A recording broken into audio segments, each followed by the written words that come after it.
ስምህ የተባረከ ይሁን፣ የተባረከ ይሁን። በመካከላችን ስላለህ እናመሰግናለን። አብረህን ስላለህ እናመሰግናለን።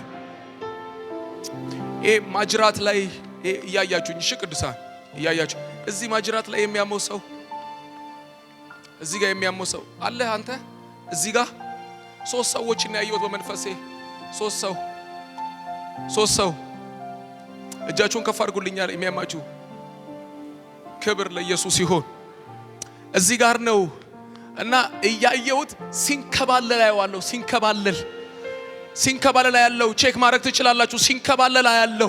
ሲንከባለል ያለው እዚህ ማጅራት ላይ እንደዚህ አካባቢ የተቀመጠ የበሽታ ጉልበት ስፓይናል ኮርድ ላይ ችግር ሊያመጣ የወጣ በጌታ በኢየሱስ ስም ተንከባለለ። በመንፈሴ ስለማይሆነው ተንከባለለ። በኢየሱስ ስም ተንከባለለ። በኢየሱስ ስም ተንከባለለ። እናንተ ሰዎች ጎንበስ ቀና ማለት ትችላላችሁ። ጎንበስ ቀና ማለት ትችላላችሁ። ጎንበስ ቀና ማለት ትችላላችሁ። አለ ለእግዚአብሔር አጨብጭቡ ቅዱሳን።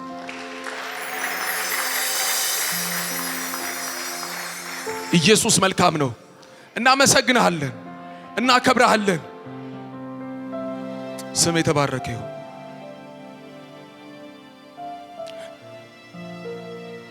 አንዲት ወጣት ሴት ተስፋ በመቁረጥ ውስጥ ያለሽ እግዚአብሔር እንዳለ ብትሰሚ እንኳን በህይወትሽ ግን እግዚአብሔር ያለ ጠላት የማያስመስልሽ ራስሽን እንድትጠይ የሚያደርግ እግዚአብሔር እንደዚህ ነው የሚለኝ ጌታ እኔ ካንቺ ጋር ነኝ በላት ይለኛል። አንድ ሴት ትላንትና ማታ እየጸለይኩ ነው ይሄንን ራእይ ያየሁት። ብቻዬን ነኝ ተስፋ የለኝም የምትል ሴት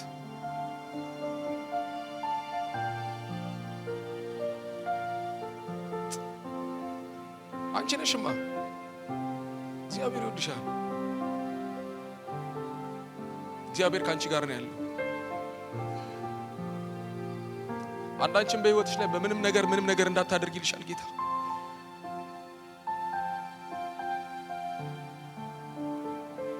እግዚአብሔር እንዲህ በላት ነው የሚለኝ፣ ወድሻለሁ፣ እኔ ካንቺ ጋር ነኝ። እግዚአብሔር ካንቺ ጋር ነው። እግዚአብሔር ይወድሻል። እስቲ እግዚአብሔር ካንቺ ጋር ነው በሏት። እግዚአብሔር የሚጠነቀቅ አባት ነው። እናመሰግናለን፣ እናከብራለን። ሁሉ ለስምህ ክብር ይሁን። በኢየሱስ በኩል ጸለይን። ተባረኩ ቅዱሳን።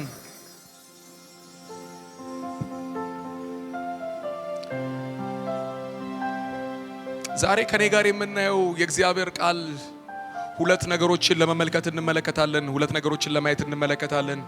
በመጀመሪያ ደረጃ በዮሐንስ ወንጌል ምዕራፍ 4 ላይ ያለውን ቃልና በሁለተኛ ደግሞ በዮሐንስ ወንጌል ምዕራፍ 21 ላይ ያለውን ቃል ነው የምንመለከተው። ክብር ለኢየሱስ ይሁን። ቶሎ ለመናገር እሞክራለሁ። የስብከቴን ርዕስ እንደዚህ ነው ያልኩት፣ ተጠንቅቆ ይጠብቀናል እንዲሁም ይጎበኘናል። ሃሌሉያ። ተጠንቅቆ ይጠብቀናልም ተጠንቅቆ ደግሞ ይጎበኘናል። ኢየሱስ መልካም ነው። በዮሐንስ ወንጌል ምዕራፍ 4 ላይ ያለውን ቃል ነው ቅዱሳን። በዮሐንስ ወንጌል ምዕራፍ 4 ላይ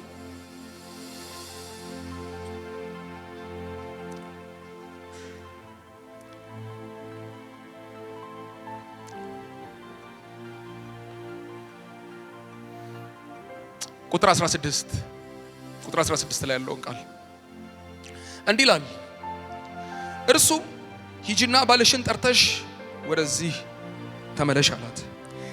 ሴትየዋም ባል የለኝም ብላ መለሰች። ኢየሱስም እንዲህ አላት፣ ባል የለኝም ማለትሽ ትክክል ነው። በእርግጥ 5 ባሎች ነበሩሽ፣ አሁን ካንቺ ጋር ያለው ባልሽ ስላልሆነ የተናገርሽው እውነት ነው። ሴትየዋም እንዲህ አለችው፣ ጌታዬ አንተ ነብይ እንደሆንክ ያለው አባቶቻችን በዚህ ተራራ ላይ ይሰግዱ፣ እናንተም አይሁድ ግን ሰው መስገድ ያለበት በኢየሩሳሌም ነው ትላላችሁ። ኢየሱስም እንዲህ አላት፣ አንቺ ሴት በዚህ ተራራ ሆነ በኢየሩሳሌም ለአብ የማይሰገድበት ጊዜ እንደሚመጣ እመኝ። እናንተ ሳምራውያን ለማታውቁት ትሰግዳላችሁ፣ እኛ ግን ድነት ከአይሁድ ስለሆነ ለምናውቀው እንሰግዳለን። ክብር ለኢየሱስ ይሁን። ቅድም እንደነገርኳችሁ ይሄ ማለት የመጽሐፉ ጸሐፊ ወንድማችን ዮሐንስ እንደሆነ ከክፍሉ ለመረዳት እንሞክራለን። ወንድማችን ዮሐንስ 5 መጽሐፎችን በዚህ በ66 መጽሐፍ ውስጥ አበርክቶልናል። 1 ወንጌል፣ 3 መልእክትና 1 ራእይን አመልክቶልናል። ክብር ለኢየሱስ ይሁን። ስለዚህ ዮሐንስ ማለት ኢየሱስ የሚወደው ነው። በጣም ከኢየሱስ ጋር ተጠጋግቶ የሚያወራ ነው። ኢየሱስ ያድናል። ስለዚህ ስለ ዮሐንስ ችንካልን ስለ ኢየሱስ እንቀጥል። አሜን ነው። እቺ ሴት ከምዕራፍ 4 ከቁጥር 4 ጀምሮ ስትመለከቱት ሙሉ ታሪካዊ ዳራውን እንመለከተዋለን።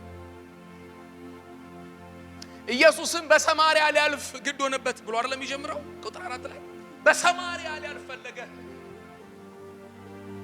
ሰማርያ ወደ ገሊላ ስንሄድ አቋርጠን ወይ ደግሞ ለገሊላ ቅርብ የሆነች ከተማ ነች፣ አቋርጠናት ነው የምንሄደው።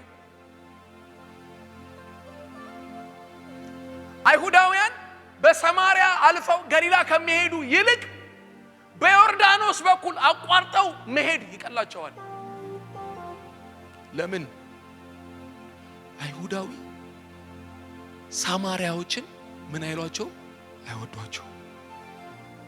አንድ አይሁዳዊ ሰማርያዊ የነካውን ዕቃ መንካት አይፈልግም፣ ይጸየፈዋል። ረክሻለሁ ነው የሚለው። ንካው ስትለው ረክሳለሁ ይላል። ተሳስቶ ወይ ከጨበጠው ወይ ሳምራዊ የነካውን ዕቃ ከነካ ሌላ ነገር አይነካም። እቤት ሄዶ እጁን እስኪታጠብ ድረስ ትዝ ይላችኋል። በዮሐንስ ወንጌል ምዕራፍ 2 ነው አይደል? ኢየሱስ በሰርጉ ቦታ የተገኘው ውሃ የሞሏቸው ጋኖች እኮ የማንጻት ስርዓት የሚካሄድ አይሁዳውያን የማንጻት ስራ የሚያካሄዱባቸው እንስራዎች አሉ ትላልቅ። በነዛ ውሃ ሰው ከውጪ ሲመጣ ታጥቦበት የሚገባበት ማለት ነው። እዛ ሄደው እስኪታጠቡ ድረስ ይጸየፏቸው። ኢየሱስ ወደ ሰማርያ ሊሄድ ግድ ሆነበት። ገሊላን አይቶ ወደ ገሊላ ለመሄድ ፈልጎ ግድ ሆነበት። ዮርዳኖስ ስለሚረቅበት አይደለም። እኔ መንደር የመጣው መንደሩን ፈልጎ አይደለም፣ እኔን ፈልጎ። እኔ የማይመጥነው ሰፈር ውስጥ ኢየሱስ የገባው ሰፈሩን ለመጎብኘት ብሎ አይደለም። በማይመጥን ሰፈር ውስጥ አንድ የወደቀ አለ፣ በሰው አይን ሲታይ የማይፈለግ አለ። እሱን ሊያድነው፣ እሱን ሊወስደው፣ እሱን ሊሰበስበው፣ ወደ ራሱ ክብር ሊያስጠጋው የሚጠነቀቅ አለ። ቶሎ ብዬ ነው የምናገረው።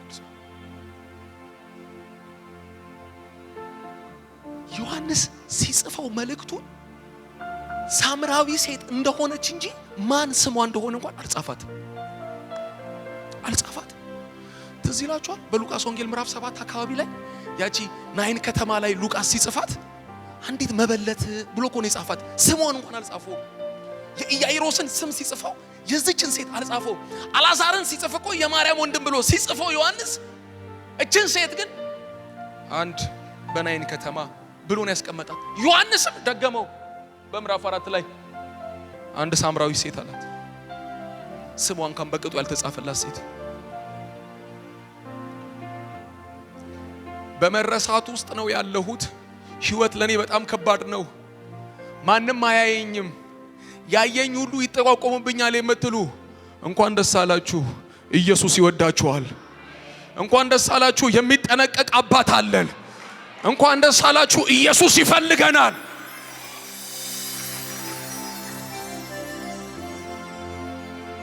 ኢየሱስ በቁጥር 16 ላይ እንደምታዩት ቁጭ ብሎ ጠበቃት።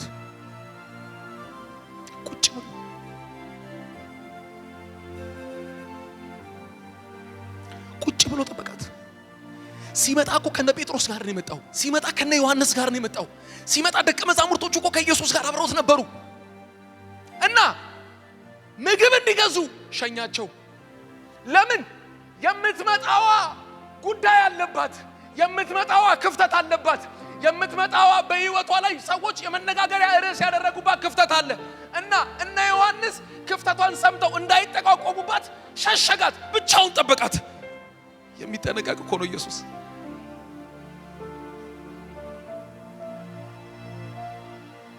ቁጭ ብሎ ጠብቋት። ባለሽን ጥሪ አላት። ባለሽን ጥሪ ሲላት ጌታ ሆይ አለችው። ባል የለኝም እኮ አለችው። አየህ ኬዙ ከባድ ነው።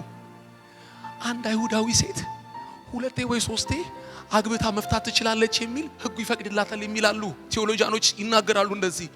ሳምራውያንም ይሄንን ህግ ይተገብሩታል። እቺ ሴት ግን ከሶስቴ ያለፈች። 5 ባሎች ነበሩሽ አላት። አዎ አለችው። አሁን አብረው ደግሞ ያለው ደግሞ እሱ ደግሞ ባልሽ አይደለም ማለት። አዎ አለችው። ጉዳይ አለ፣ ኬዝ አለ፣ ከባድ ኬዝ፣ ሰው ዘንድ ሲሰማባት የሚያሳፍር እና በእነ ዮሐንስ ፊት ኢየሱስ ይህን ጉዳዩን ማውጣት አቃተው እንዴ? አላቃተው። በእነ ጴጥሮስ ፊት ይህንን ኬዝ ማንሳት አቃተው? አላቃተውም። እና ይጠነቀቅላታል። ኢየሱስ ምን ያለ ይወዳታል። ከጉዳዩ ይልቅ እሷ ላይ ኢየሱስ ትኩረት አለው። ካጠፋችው ጥፋት ይልቅ ኢየሱስ እሷን ይወዳታል። ተጠነቀቀላት። እውነትሽን ነው። 6 ሰዓት የምትመጪው ለምንድን ነው? ሰው ውሃ የሚቀዳው ማታ ላይ ነው። ፀሐይ ስትገባ ውሃ ሊቀዳን ስራውን ይዞት የሚሄዱት የአይሁድ ሴቶች ሳምራውያንም። እቺ ሴት ግን 6 ሰዓት ላይ ነው ከቤት የወጣችው። ምን ይዛ? እንስራዋን ይዛ። ሰው ሲገባ ከቤቷ ነው የምትወጣው። ሰው ሲያርፍ መስራት ትጀምራለች። ሰው ደከመኝ ሲል እሷ ደግሞ ትነሳለች። ለምን? እሷ የሚያሳስባት ሰዓቱ አይደለም። እሷን የሚያሳስባት ፀሐዩም አይደለም። የሚያሳስባት ሰዎች በእሷ ላይ የሚናገሩባት፣ እሷ ላይ ክፍተት ብላ ያዘችው ጉዳይ አለ።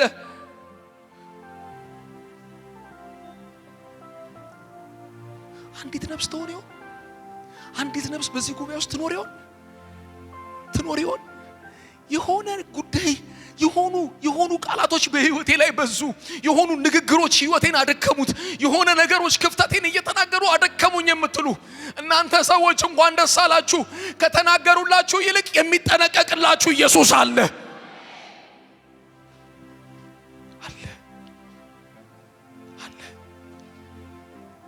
6 ሰዓት ላይ 6 ሰዓት በ6 ሰዓት ትቅዳ። እሺ እሷስ ለቤቷ ውሃው ስለሚያስፈልጋት ልትቀዳ መጣች። አላህ ግድ የሚለው በሰማርያ ሊያልፍ ግድ ሆነበት የሚባል አላህ አይደለ? ያ የፍቅር ንጉስ አላህ አይደለ? ያ የርህራሄ አባት አላህ አይደለ? ያ የሚጠነቀቅልን አላህ አይደለ? ያ የሚረዳን የሚያግዘን። 6 ሰዓት እሷስ ልጠጣው ነው የመጣችው። እሱ ደግሞ እሷን ሊያድናት 6 ሰዓት መጣ።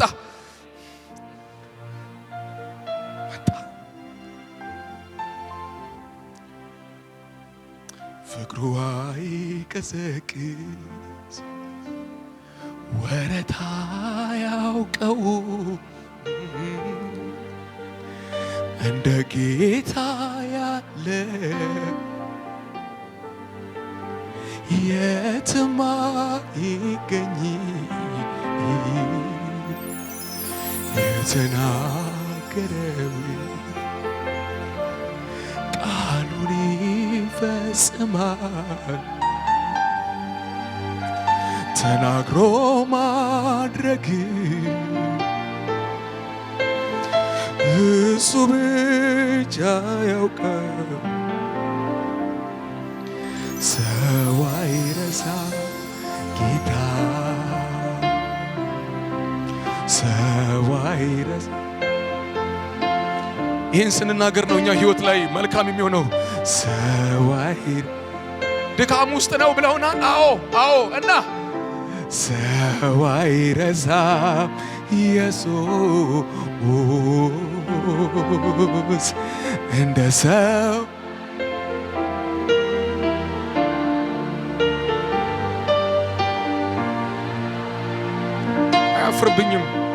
አያፍርብኝም፣ በእኔ ተስፋ አይቆርጥም። እንደ ሰው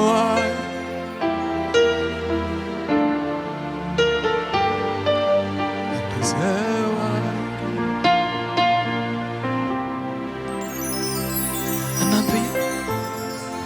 ኢየሱስ ይሄንን ሲነግራት ትመጣለህ የተባልከው መሲህ አንተ ነህ እንዴ? አንተ ነህ ክርስቶስ አለችው። አንተ ነህ ትመጣለህ የተባልከው ተስፋ አንተ ነህ ስትለው የምትይው እኮ እኔ ነኝ አላት። የምትይው እሱ እኔ ነኝ፣ እሱ ነኝ፣ እኔ ነኝ ኢየሱስ አላት። ሲላት በ6 ሰዓት አፍራቸው የመጣችው ሰዎች ጋር እንስራዋን ጥላ ሄደች። አንቺ ሴት አሏት ኢየሱስ ይንካን እንጂ ኢየሱስ ይብራልን እንጂ በየትኛውም ሁኔታ ውስጥ እናልፋለን። ኢየሱስ ከሁሉ ይበልጣል።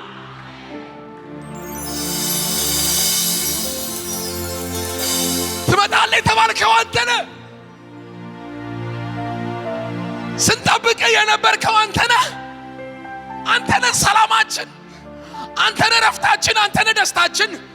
አዎ የምትይው እኔ ነኝ ሲላት አሁን ሊሰድቡኝ ዝግጁ ነኝ። አሁን ቢጣሉኝም ዝግጁ ነኝ። አሁን ቢተፉብኝም ዝግጁ ነኝ። ለምን? እኔ የዘላለም ሕይወቱን አግኝቼዋለሁ። ለምን? እኔ ኢየሱስን አግኝቼዋለሁ። ኢየሱስ ከሁሉ ይበልጣል።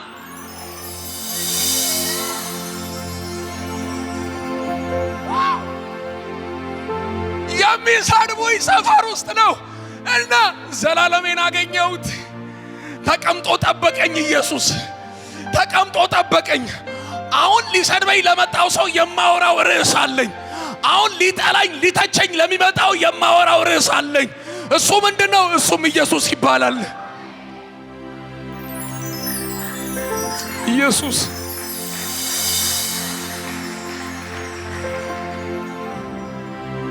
ትመጣለህ የተባልከው አንተ ነህ ልትጎበኘን የምትመጣው። የምትይው እሱ እኔ ነኝ አላት። እኔ ነኝ ሲላት አሁን ጉዳዩ አሁን ትልቅ ነው አለች። አሁን ጉዳዩ ልዩ ነው አለች እና ይዛ የመጣችውን እንስራ አስቀመጠችው። ከዛ ሲላት አሁን ወደ መንደር ነው የሚሄዱ አለችው። ለምን 6 ሰዓት የመጣሽው ለምንድን ነው? ስለሚጠሉኝ። አሁንስ ወደሚጠሉኝ እሄዳለሁ። ለምን? ጉዴን የነገረኝን ነግራቸዋለሁ። ያወራኝን ያገኘኝን የተጠነቀቀልኝን 6 ሰዓት እኔን ፍለጋ የመጣውን በፀሐይ እኔን ፍለጋ የመጣውን ደክሞት እኔን ፍለጋ የመጣውን አሁን አቃተኛ አላለውን የሚሰደብ ነገር አለብኝ፣ ግን ከስድቡ ይልቅ እኔን የፈለገኝን አሁን የሚወራ አለ፣ አሁን የሚሰበክ አለ፣ አሁን ጉዴን የነገረኝን የምንለው አለ፣ አሁን ያላፈረብን አለ። ኢየሱስ እየሮጠች ሄደች፣ ወደ ከተማ ገባች። ስሙ አለቻቸው። ምንድነው አሏት። ምንድነው ሲሏት ኑ ልንገራችሁ አለቻቸው። ምን ደግሞ ካንቺ ምን ይሰማል እንደሚል ካንቺ ምን ጥሩ ነገር ይሰማል? አሁን ያየችውን ነው የምትናገረው። አሁን የነካትን እውነት ነው የምትናገረው። እናንተ ተጠንቅቆ ነው እኮ ያገለገልነው። ተጠንቅቆልን እኮ ነው በቤቱ እኮ ውር እያለን ያለ ነው። ተጠንቅቆልን እኮ ነው እኮ እንደዚህ እኮ የተሰበሰብነው። ጠብቆን አዝኖ ራርቶልን።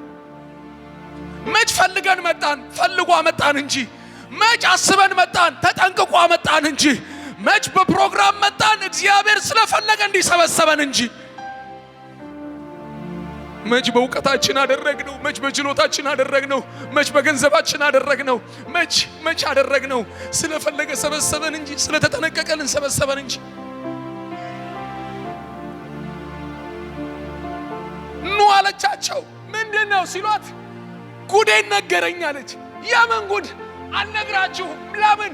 ጉድ አለ፣ እኔ ብቻ የማውቀው ጉድ፣ የማውቀውን ነገረኝ አለች። እና ኑ ሚስጥረኛ ላሳያችሁ አለቻቸው።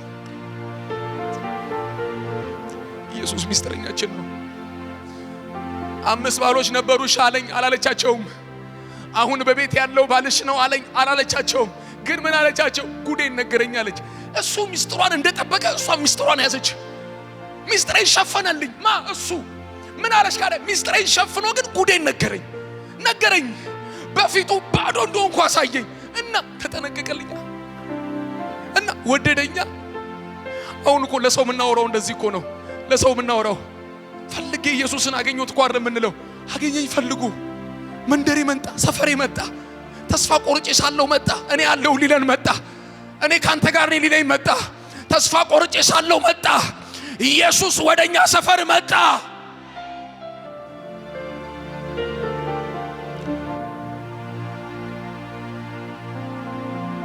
ሰምተዋት መጡ።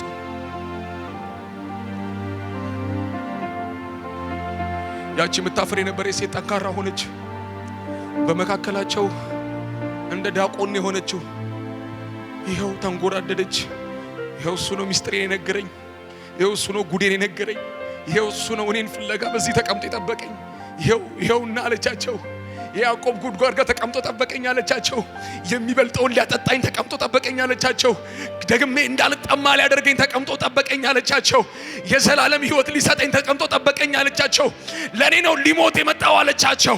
ዛሬም እነግራችኋለሁ እኛ እንጂ ኢየሱስ በእኛ ላይ አያፍርም። ከደከምንም እኛ እንጂ እሱ ስለ ፍቅሩ አያፍርም፣ አይደክምም።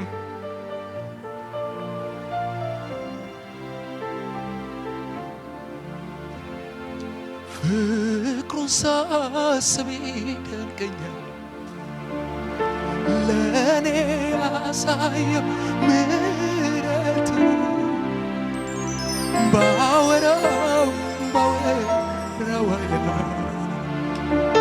ችሎኛል ልኑር በቤቱ። ትዕግስቱ እጅግ ሰፊ ነው፣ አይሰለች ይሸከም መልካሜ እንደሱ ከእናቴ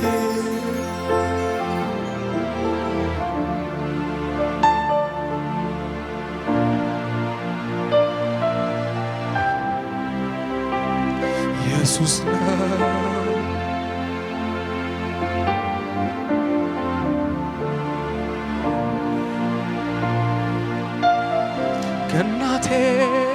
ከእናቴ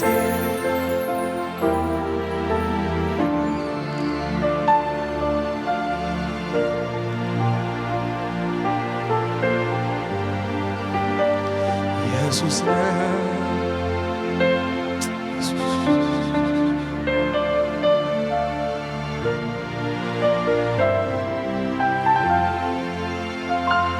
አያፍርም፣ በእኛ አያፍርም ኢየሱስ። ፍቅሩ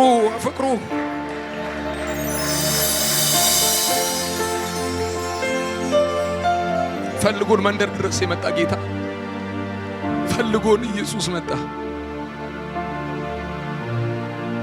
አይገርምም? ይሄ ጌታ አይገርምም? ቅዱስ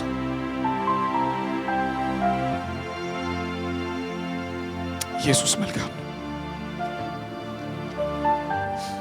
አንድ ሰው ሲናገር እንደዚህ አለ፣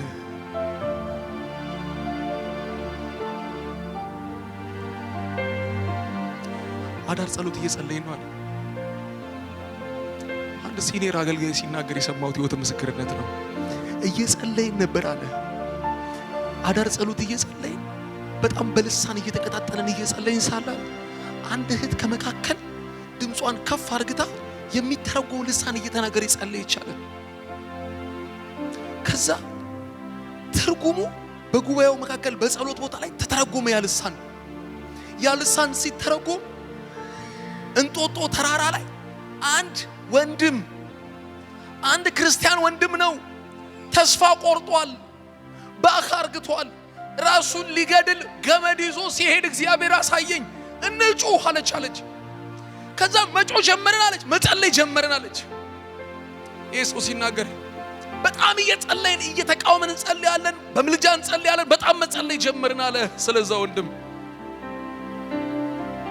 ልክ ሊነጋጋ ሲል እየጸለይንበት የነበረው ቤት ተንኳኳ አለ። ሲንኳኳ በሩን ስንከፍት አንድ ወንድም መጣ። ምን ፈልገህ ነው አሉት። አላውቅም ወደዚህ ለምን እንዴት እንደመጣው አላውቅም አለ። አስገብተውት ምን ሆነ ነው ብለው ሲያጫውቱት ሲጠይቁት ለካስ ሌሊቱን ሙሉ ሲጸልዩለት የነበረው ወንድም እሱ ነበር።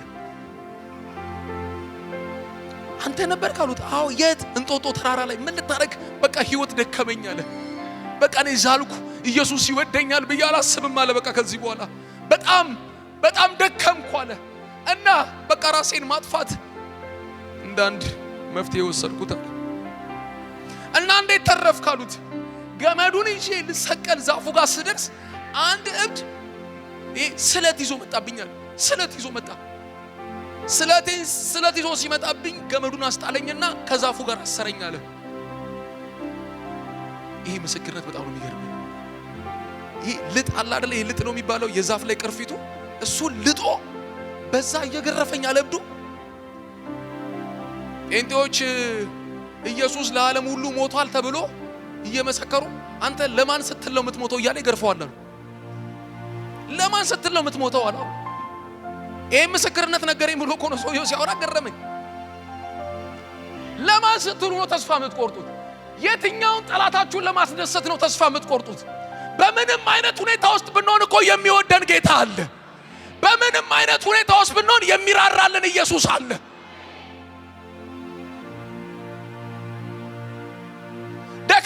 ደክመሻል yes ኃጢአት ሰርተሻል አዎ እና ኃጢአትን መስራት ባላበረታታም ነገር ግን ኃጢአት ለሰራ ሰው ግን አንድ ነገር አለ እሱኮ ካህን አለ ሊቀ ካህን አለ ስለኛ የሚማልድ አለ እሱም ኢየሱስ ይባላል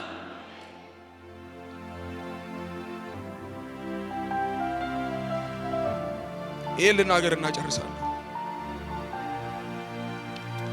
የማቴዎስ ወንጌል ምዕራፍ 14 ሶል ያወጣል ማቴዎስ ወንጌል ምዕራፍ 14 ቁጥር 25 የማቴዎስ ወንጌል ምዕራፍ 14 ቁጥር 25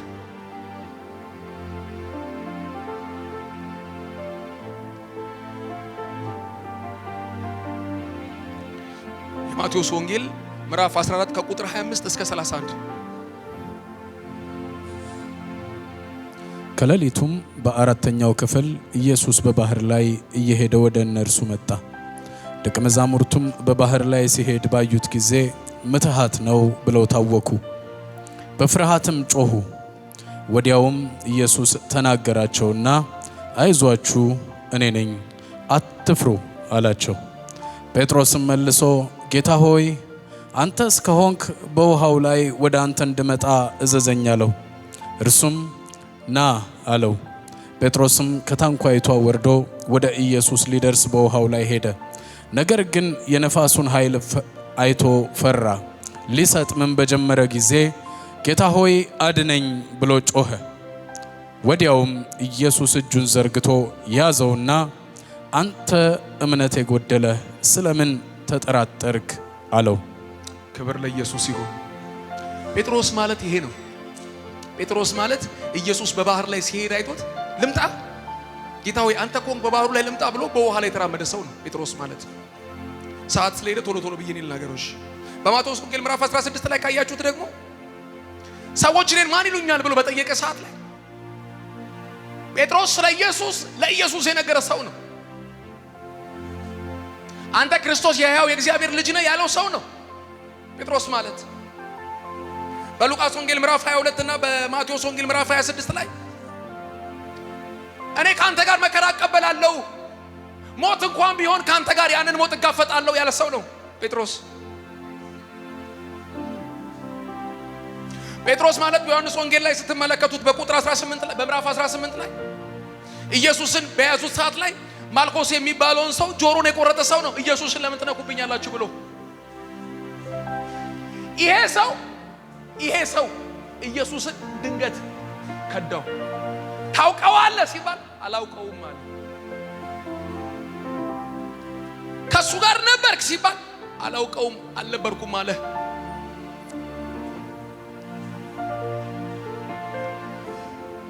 ቀደም እንዳልኳችሁ ወደ ምዕራፍ 21 ላይ ልምጣ። ምዕራፍ 21 ላይ ካያችሁት ጴጥሮስ ከነ ዮሐንስ ጋር በተቀመጠ ሰዓት ላይ ወደ ጥብርያዶስ ባህር ሄድና አሳ ጠምዳለሁ አላቸው። እነ ዮሐንስም አሳ ለማጥመድ አብረን መጣልን አሉት። አሳ ለጠምዱ አብረውት ሄዱ። አሳ እየጠመዱ ሳለ ኢየሱስ መጣ። እናንተ ለካስ ጴጥሮስ ነው እንጂ ኢየሱስ ላይ የጨረሰው። ኢየሱስ ለካስ ጴጥሮስ ላይ ያለውን ጉዳይ አልጨረሰም። ለካስ ጴጥሮስ ነው የደከመው። ለካስ ጴጥሮስ ነው መከተል ያቃተው። ኢየሱስ ለካስ አሁንም ማየቱን አላቆመም። እናንተ እኛንን እኮ ለካስ የደከምነው። ኢየሱስ አሁንም ይወደናል። ኢየሱስ አሁንም ይፈልገናል። ኢየሱስ አሁንም ይራራልናል። ኢየሱስ አሁንም ይጠነቀቅልናል። ኢየሱስ አሁንም ይጎበኘናል። በትህትና እንደዚህ በሉት፣ አጠገባችሁ ያለውን ሰው አንተ እንጂ ኢየሱስ ባንተ ላይ አልጨረሰም በሉት።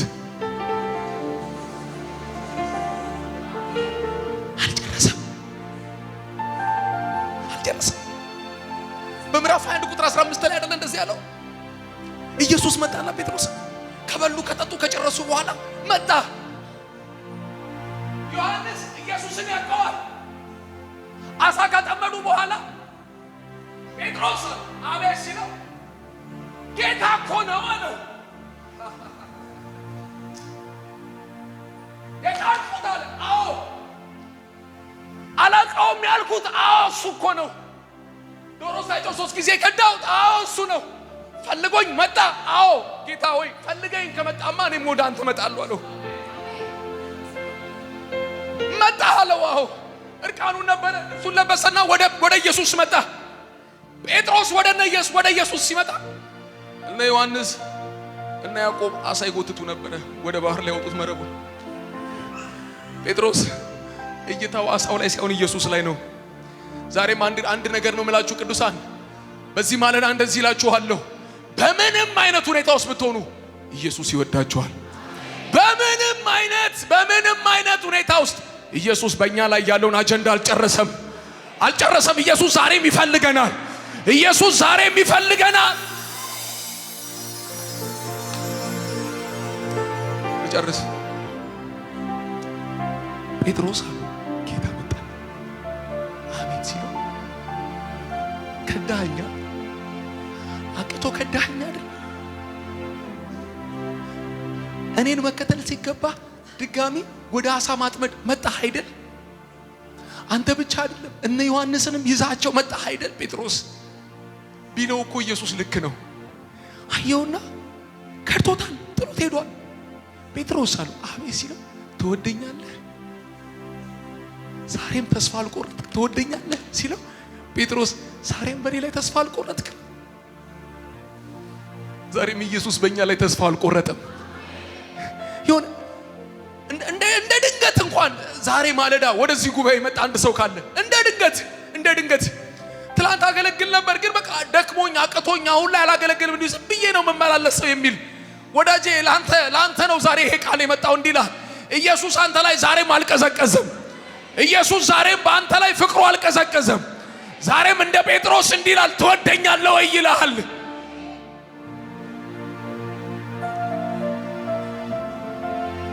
ጴጥሮስ አለው አቤት ትወደኛለህ? እወድሃለሁ። ሰው እወድሃለሁ ሲለው አነሳና ሾመው። ግልገሎች ይናል እንዲጠብቅ ሾመው። ድጋሚ አንተ በውድቀት ውስጥ ሆነ ፍቅሩ ሳይቀዘቅዝ የሚሾመን ኢየሱስ ብቻ ነው።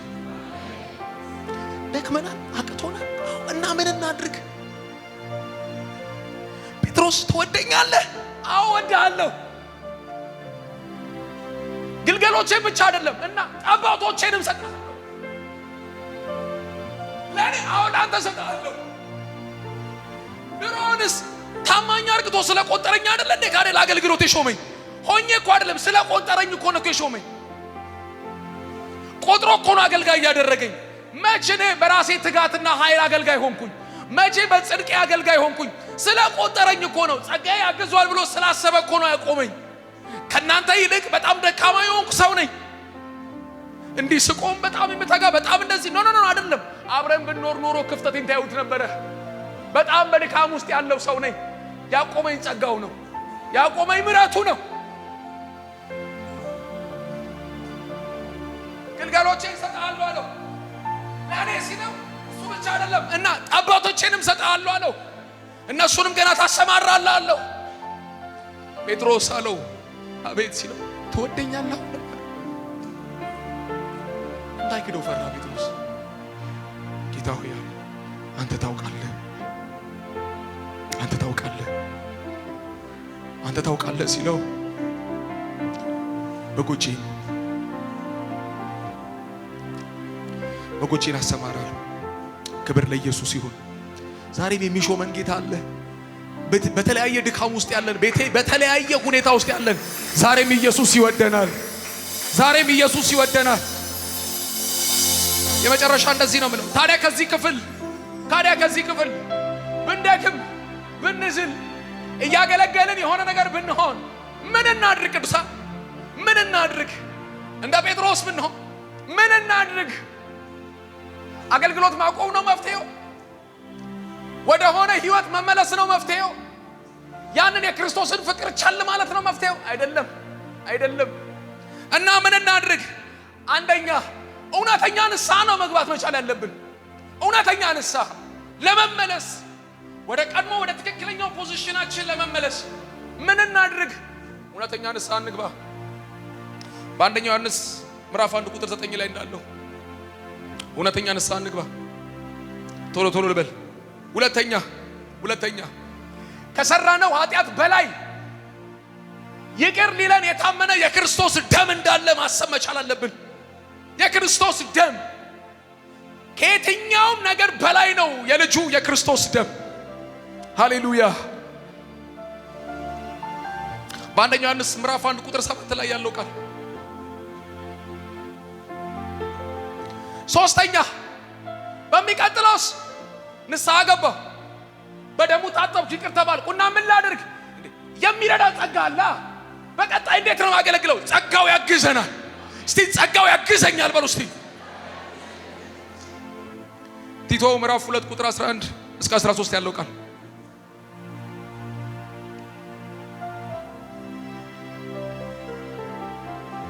ጸጋው እንዲያግዘኝ ካመንኩኝ ሌላ ምን ላድርግ? ለጠላት ክስ እድል ፈንታ አትስጡ። የእግዚአብሔርን ቃል ብቻ በሕይወታችሁ ላይ ተናገሩ። እግዚአብሔር ይቅር እንዳላችሁ እንጂ ጥፋት እንዳጠፋችሁ የሚከሳችሁን የጠላት ክስ አትቀበሉ። የጠላት በሉት የሰው በሉት የትኛውም ክስ አትቀበሉ። እግዚአብሔር ይቅር እንዳላችሁ አስቡ። ክብር ለኢየሱስ ይሁን። ዘካርያስ ምዕራፍ 2 ከቁጥር 11 እስከ 13 ያለው ቃል። ይቅርታ ዘካርያስ ምዕራፍ 3 ከቁጥር 1 እስከ 5 ያለው ቃል ትዝ ይላችኋል። ዘካርያስና ሰይጣን በእግዚአብሔር ፊት ቆመው ሲከሰው ሰይጣን የሚያቀርበው ሪዝን ልክ ነው። እግዚአብሔር ግን ሪዝኑን አይደለም የሚያየው። የነገውን ያየዋል። የነገውን ኢያሱን ያየዋል። እንደሚያገለግለው ለእስራኤል እንደሚያገለግል ኢያሱን ይመለከተዋል። አየህ፣ ኢየሱስ ወደ ጴጥሮስ ሲመጣ የደከመውን አይደለም የሚያየው፣ መልእክት የሚጽፈውን ጴጥሮስን ነው የሚያየው። ዛሬም እኛን ሲያየን የነገውን እግዚአብሔር በእኛ የሚሰራው ስራ ነው የሚመለከተው። ቅዱሳን ዛሬ የደከምንበት ሁኔታ አይመለከትም። በእኛ የሚሰራው አጀንዳ እንዳለ ነው እግዚአብሔር የሚያየው። የመጨረሻ እንዲህ ነው የምለው እና ክሱን ካልሰማው የእግዚአብሔርን ቃል ከተናገርኩ በመጨረሻ ምን ማድረግ አለብኝ? በመጨረሻ አንድ ነገር አድርጉ። ሁልጊዜ በሕይወታችሁ አንድ ነገር ተረዱ። ምን? በድካማችን ሊራራ የማይችል ሊቀ ካህን የለንም። በድካማችን ሊራራ የማይችል ሊቀ ካህን የለንም። እስቲ ጩሁና በድካማችን በሉ። ሊራራ የማይችል ሊቀ ካህን የለኝም። የኔ ሊቀ ካህን በድካሜ የሚራራ ነው። እሱ ማን ይባላል?